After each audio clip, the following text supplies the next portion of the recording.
Do you ever find yourself at the end of the day, a very long day, and you get into bed, right, and you lay your head down on the pillow, and like just as it hits the pillow, you're reminded that you didn't create today. You didn't write, or you didn't paint, or you didn't draw, or you didn't sing like you were supposed to. And then you just beat yourself up like, damn it! I was supposed to do that today. I didn't do that today. Why didn't I do that today? Oh, damn it! Right, tomorrow I'm doing it. Tomorrow. And then tomorrow the exact same thing happens. So, from what I've read and seen in the world, um, I believe that time management is really choice management. That, trying to find an extra 30 seconds in the day to do more work is not productivity. That busyness does not equal productivity. That that people need to recognize their limitations and make choices about how they want to spend their time. Because you don't have an infinite amount of time. You have a limited life. You have a limited amount of time in the day.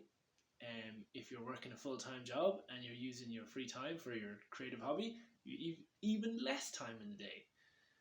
So time management is really choice management. And how do you want to prioritize things in your life?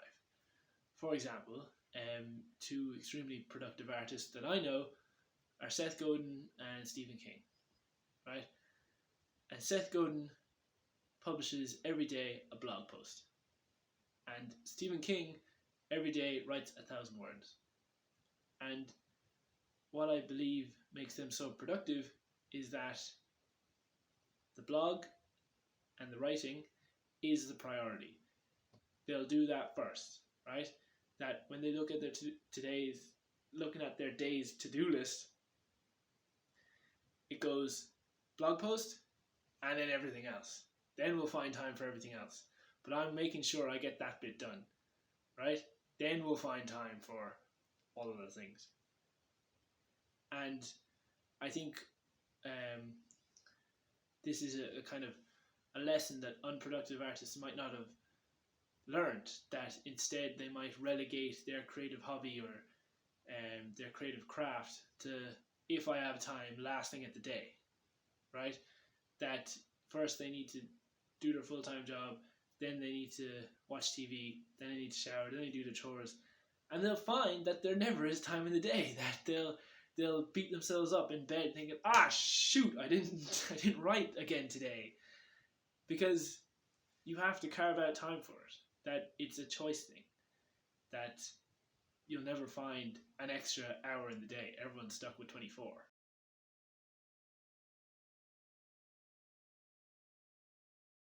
So I think another key to creative productivity is being extremely serious about the deadline, right?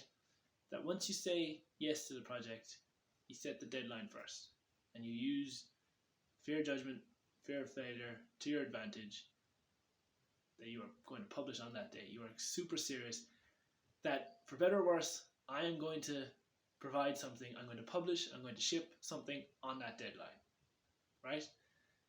And then so the fear helps you, because the fear doesn't want its fantasies to come true. It doesn't want the worst case scenario where your friends and family laugh at you hysterically for this terrible work that you've done.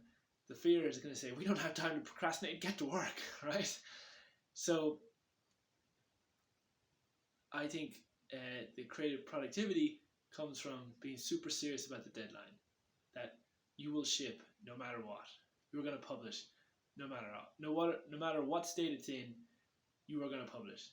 And I think that is a key habit of productive artists.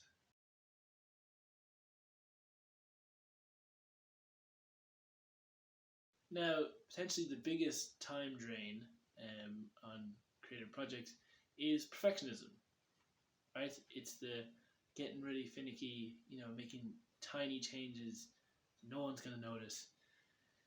That is a huge time drain, right? Because perfectionism says, if you give me a bit more time, and then it'll be better, right? And the problem is there isn't enough time in the day in a lifetime, in several lifetimes, for it to be fully perfect. There will always be something to improve on it, right? Perfectionism says I'll only ship when it's perfect, right? Problem is, if you're following that, you'll never ship, right? That what it means to be a creative, productive, creative is to become comfortable with imperfections, to ship despite having mistakes, to publish even though you feel like, oh, I could do something better, right? Now, it'll feel extremely uncomfortable at first, but what you'll develop is this killer instinct, right? That when you've only got 10 minutes to write a short story, you won't spend all 10 minutes saying, oh, this is ridiculous, I don't have enough time, you got to give me more time, right? If you have this shipping instinct and you're comfortable with imperfections, you'll get to work immediately, so that you'll deliver on the deadline. You won't be complaining. You'll employ your killer instinct, and you'll get to work, right? Now, one of the things perfectionism will say is that, if there's a mistake in it, people won't like it, and that's simply not true. You look at any creative field, and some of the best works, all works, will not be perfect, right? Take, for example, Star Wars. I'll include in the link to this description. I'll include in the description a link to a YouTube video which highlights a blooper in Episode 4, A New Hope, the very first Star Wars film. Now, if that was true, that people don't like films that have mistakes in them, then Star Wars, you wouldn't have heard Star Wars. But Star Wars is a pop culture defining phenomenon. It's massive, right? Because people overlook the tiny mistakes. People don't really care about the tiny mistakes. But that's not what perfectionism wants you to believe.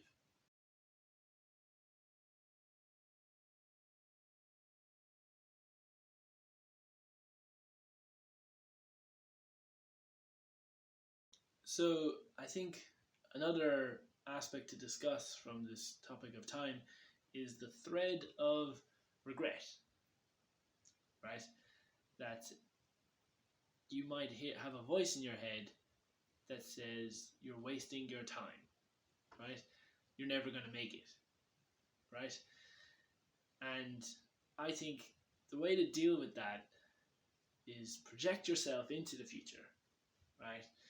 You're near the end. You're looking back on your life, and you're thinking, do I regret all that time I spent trying to make it as a singer, filmmaker, actor, painter? Do you regret it?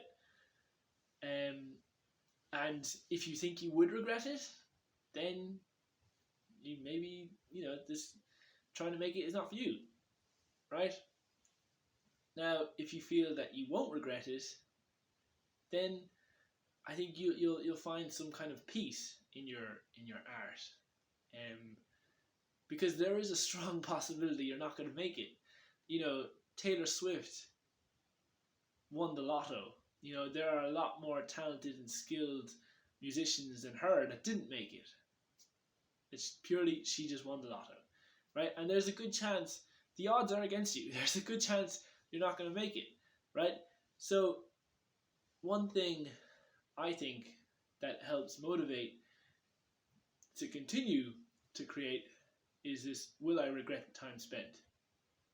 And for me, I think those who come to the conclusion, I won't regret it because it's a great challenge, right? That what else would I be doing with my time, right? You'd be on social media, or you'd be consuming boring, terrible reality TV shows, And so for some people, they love the reality TV shows. They prefer that to trying to make it as a actor, right? But it comes down to, do you think you'll regret it? And I think there's a lot of growth to be said, a lot of growth to be gained from pushing yourself out of your comfort zone in a creative pursuit. So, if you projected yourself into the future, do you think you'd regret all the time spent and you didn't make it? Because there's a good chance you won't make it.